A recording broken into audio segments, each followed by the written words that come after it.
Good afternoon, everyone, and welcome back to the channel. Today I'd like to do something that I think will be a little bit of fun.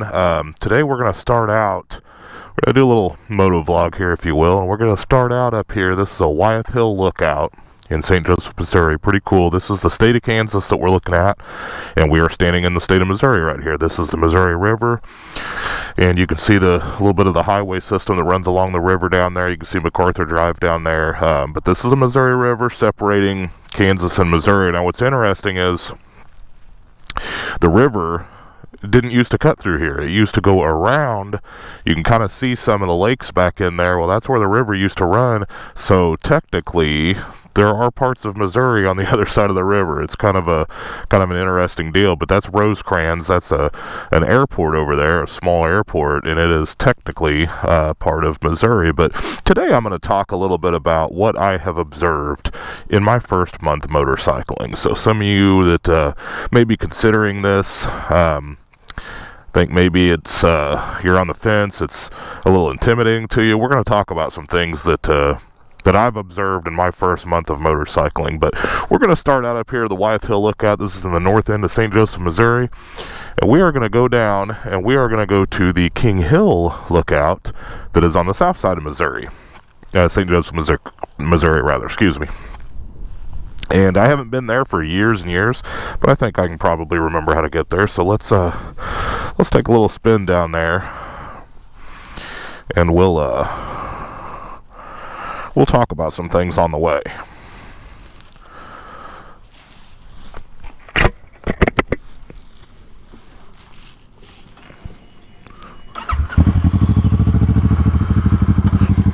This is kind of the area that I grew up in a little bit, up here, the north side of St. Joseph, Missouri. I went to school up here, and I remember riding bicycles around in this area, and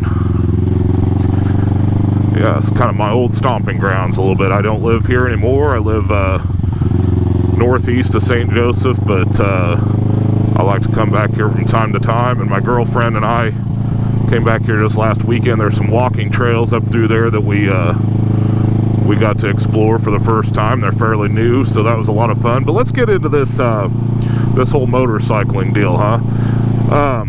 So maybe you've been kicking this around and you might feel a little intimidated. Well, I can't speak for anybody who has never been on a motorcycle of any kind, right?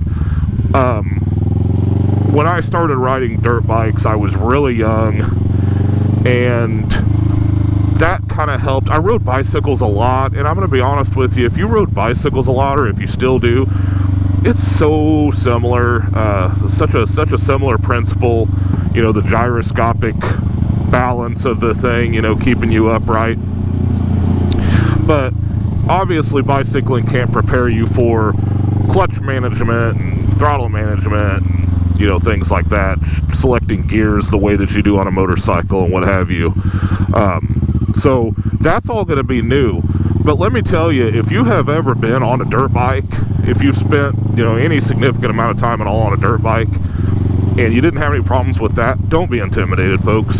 If you can handle a dirt bike, you can handle a street bike. Now, I'm not saying that if you've been on a 110cc 4-stroke, you know, like a little Yamaha 110 or something, that you should just go ahead and run out and grab a Hayabusa. Obviously use your head and step up gradually. But like, I had an RM 250 Suzuki dirt bike, 2-stroke 250, and that's quite a bit of dirt bike. I mean, it's a pretty powerful unit, doesn't weigh a whole lot. My biggest fear wasn't necessarily handling the power. My biggest fear was, when I get a street bike, it's going to be so much heavier, it's going to be so much higher geared. I'm not used to a 4-stroke engine, you know, everything's just different. So I was intimidated a little bit, right? Thought, I'll be stalling this thing all the time, and I'll drop it at stoplights, and I'm just not used to the mass and the you know, everything that makes a street bike different from a dirt bike. I'm just I'm a little intimidated. And folks, real quick, this is 229, I-229 northbound along the river here. You can see the state of Kansas over there.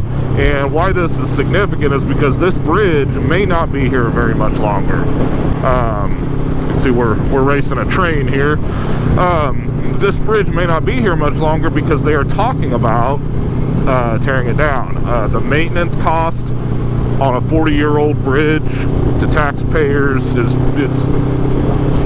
getting a little expensive. So not sure what the future holds for this bridge, but it's a pretty neat piece of history. It's been here for pretty much my whole life. It was built when I was a small child. So but anyway, back to, you know, the intimidation factor of a street bike. I found, and I haven't been on a dirt bike for 10 years, I found that it is very much, the muscle memory is still there. It's very much like riding a dirt bike. It is heavier, yes. It is higher geared, yes. There are differences, but as far as the muscle memory, you know, throttle control, brake control, shifting, clutch control, you know, finding that friction zone with the clutch and letting it out easy. None of that's really different. I have not stalled this bike yet, and I have put over 700 miles on it now, and I have yet to stall it. I'm sure it'll happen, but you know, you just find the friction zone, and you know, you slow down at that point, and then you take it easy, and it's really not that different. So don't be intimidated. If you have dirt bike experience, it's very similar. If you don't, you might consider taking one of those MSF courses, the motorcycle safety courses, because they're going to teach you the basics, right? They're going to teach you, you know, about controlling the throttle. You're doing all this in a controlled environment in a parking lot, but they're going to teach you about throttle and clutch and shifting, and they're going to teach you all those things. So that would be a good idea for somebody who has just never operated any sort of motorcycle, dirt bike or otherwise. So that's the first thing. The first thing is don't be intimidated. If you've never been on one of these, then yeah, there are things that you need to learn before you take off down the road for sure. And there are places to do that. There are courses designed to teach you how to do that. So that's number one. Number two, I thought this would be a little uncomfortable for me. I'm not a small guy, and I didn't buy, you know, a small, like a 300cc bike or anything like that. This is a 650cc class bike, so it's, you know, it's kind of a middleweight, you know, naked sport bike. And I thought this might be a little bit uncomfortable, but I had no idea just how taxing it would be on my wrists and my hands and in my rump, because after about an hour and a half, my butt gets numb and, you know, basically tells me it's time to go home. My hands start to, from the vibration of the engine and buzziness of the bike, my hands start to go numb and start to fall asleep. And so there's definitely a difference between what bike I'm on and what bike somebody else might be on. So that matters a lot. You know, this isn't, you know, designed to be super comfortable, so this isn't going to be set up for long trips. But for me, about an hour and a half on this thing, I'm just about spent. You know, my body's telling me it's time to go. Now, what I thought I would have problems with, I don't, and that would be my knees and my back. And the riding position, this is a very upright riding position. It has the, you know, handlebars rather than the clip-ons, and the clip-ons keep your back really, really hunkered down. So the fact that this has more upright riding position really helps my back, and I really enjoy it. I'm very comfortable on this thing. So comfort, I've already talked about, you know, maybe I should get something else for a little bit longer distances, so I may do that, and that's in the works, but we'll see. So far, I absolutely love this hobby, so I think it's something I'm going to do for a long time, so I might as well get something that's a little bit set up more for distances. So yeah, there's that. Something else that I've observed, the change in temperature is palpable to the nth degree when you are on a motorcycle. You can feel temperature changes seemingly in a couple of 100 feet. Like it's very, very bizarre how you can be riding along and you'll just hit this cold spot. It's like, my goodness, it changed 10 degrees, you know, in a couple 100 feet. And that is something that I did not necessarily expect. When it's hot because you're out here in the elements. And I've got a jacket on here, but this is a ventilated jacket, so it doesn't do anything to keep you warm by any means.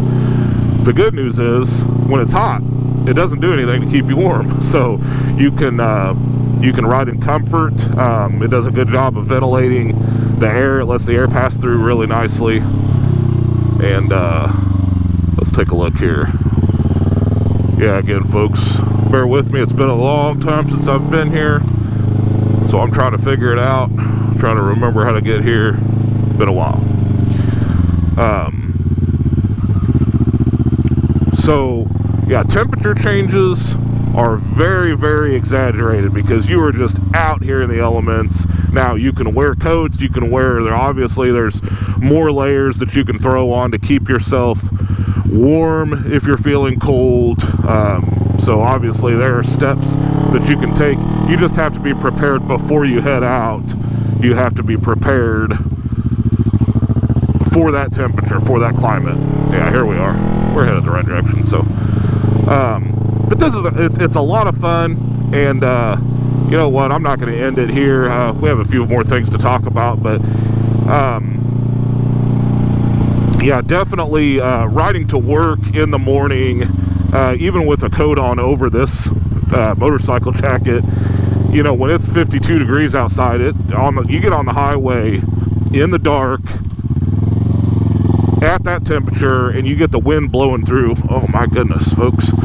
You get the wind blowing through your up into your neck area, through your helmet, onto your face. And it's cold. It is absolutely cold. Feels really nice when you're sitting still, but not so much when you're moving. So this is King Hill. This is it.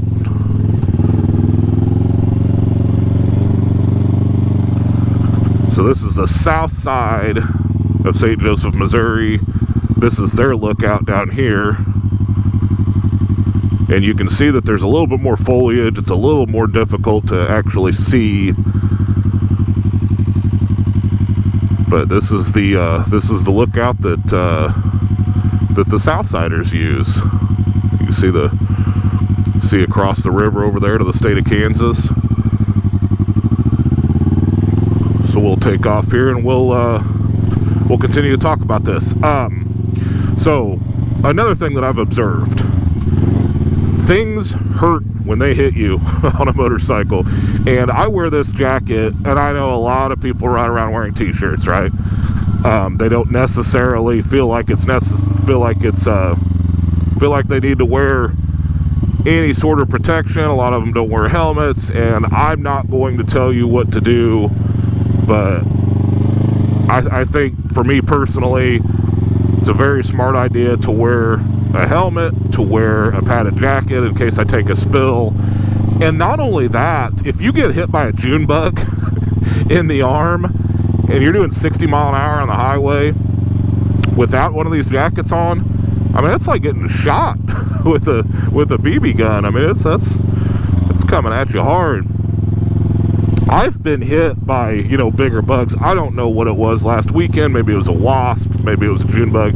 It was something big enough to where I saw it come into my periphery right before I hit it. And holy cow, did it hurt. I mean, it feels like you got shot with a paintball. And I'm wearing a jacket.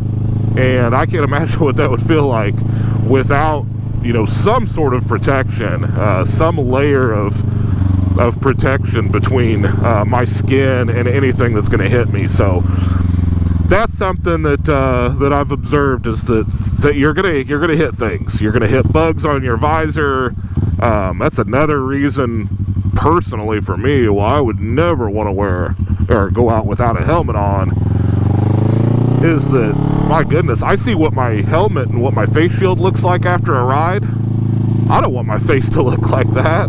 And I know you're gonna wear some eye protection, whether it's glasses or goggles, whatever you wear. But I don't want it to hit me in the face, not just my eyes. I don't want a freaking wasp to hit me in the face at 60 mile an hour. So that's on you guys. Depends on your state laws. Here in Missouri, they have recently lifted the helmet laws, so a lot of people are riding around without helmets on. That's personal preference. It is your life. It is your safety. Personally, I can't imagine doing this without a helmet on, but that is entirely up to you and your local state laws. So, another thing that I've observed, folks talked about, you know, when I got into motorcycling, oh, you're going to love this, you're going to love that. One of the things that everybody talked about was the economy. They're so good on gas. It's amazing. You're going to ride around, you're going to get 60 miles to the gallon, and it's going to be great. Yeah, it doesn't hold very much fuel, but you very infrequently need to top off because it is so economical. That's not exactly true in my personal observation. Just casual riding, nothing crazy, some highway, some riding around town a little bit, but more highway than anything. My last tank, I got 41.7 on this 2009 ER6N, which, I mean, it's good, but it's not otherworldly, you know, the way everybody described it.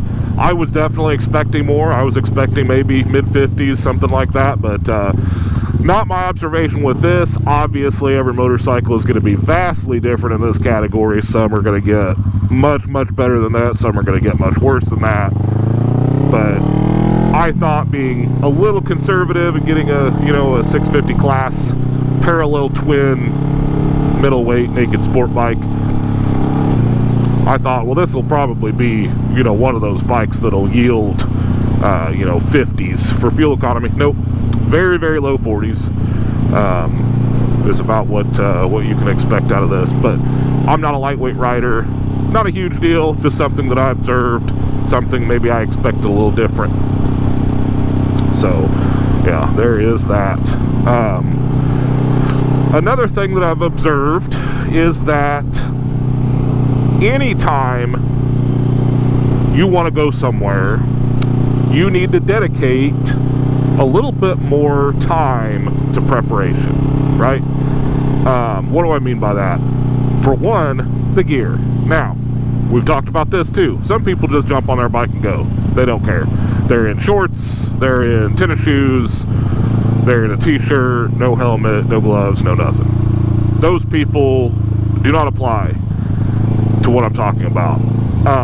But if you are taking all the precautions, you're wearing the earplugs, which we'll get to in a second, you're wearing the helmet, you're wearing the jacket, all the things, it takes you a bit. You can't just say, hey, I'm gonna go for a quick ride. I mean, you probably want to look at the weather, like, hey, you know, are we expecting any, you know, thunderstorms, anything? Which doesn't mean you can't ride a thunderstorm. It just means that you should probably be prepared for such an event.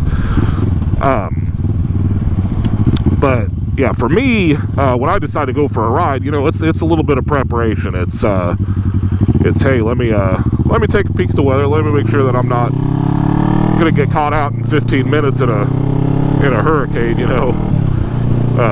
Not that we get those in the Midwest, but you know what I mean. A lot of rain. We don't want to get caught out in a lot of rain. So a little bit of preparation. It's different than just jumping in your car or jumping in your truck and just running to the store or whatever. You're gonna spend a little bit of time getting on the gear and checking on weather and stuff like that. Now, another thing that I've observed that goes along with what I just spoke about, the preparation, earplugs. I thought, well, I'll get a parallel twin. This is not an open piped Harley Davidson, and so it's not going to be that loud. And this does have an aftermarket exhaust system. It's a little louder than stock, definitely, but it's not even the exhaust, folks. It is the wind buffeting. And I religiously wear earplugs when I ride. There have been early on a couple of times, matter of fact, one of the videos that I made, and in my haste and my focus on trying to make sure that everything was good with the GoPro and the audio, I just plain forgot.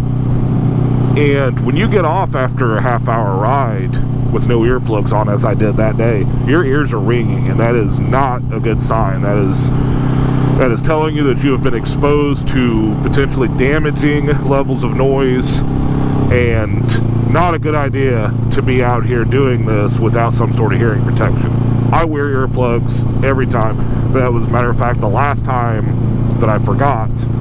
And again, does not matter how quiet your bike is. Now, if you're on a quiet bike and you're not going to be on the highway and you're just putting around town, probably not a big deal, because you're not getting a lot of that wind buffeting, right? If you're, 40 miles per hour or below, probably not as big a deal. I can't say scientifically for a fact, but I would definitely recommend anytime that you're going to be on the highway, because of the wind buffeting. Helmets protect your head, they don't protect your hearing. Wind gets in here and it flutters around and makes all kinds of noise, and it's not a lot of fun. So hearing protection, that is what I will leave with, as I hope you have enjoyed this little moto vlog and going over some of my observations in my first month of riding. Folks, this is an absolute blast.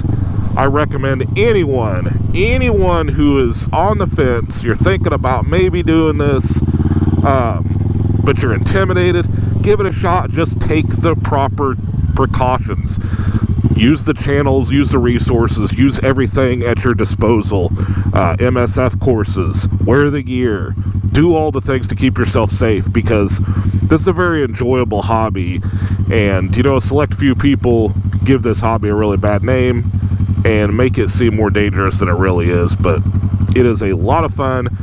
Give it a shot, folks. Don't be afraid to try. Don't be afraid to reach out in the comments and ask any questions, anything that that might be bothering you, that you wonder if I can answer, in my first month of riding. So that's all for today, folks. Thank you so much for joining me, and have a great day.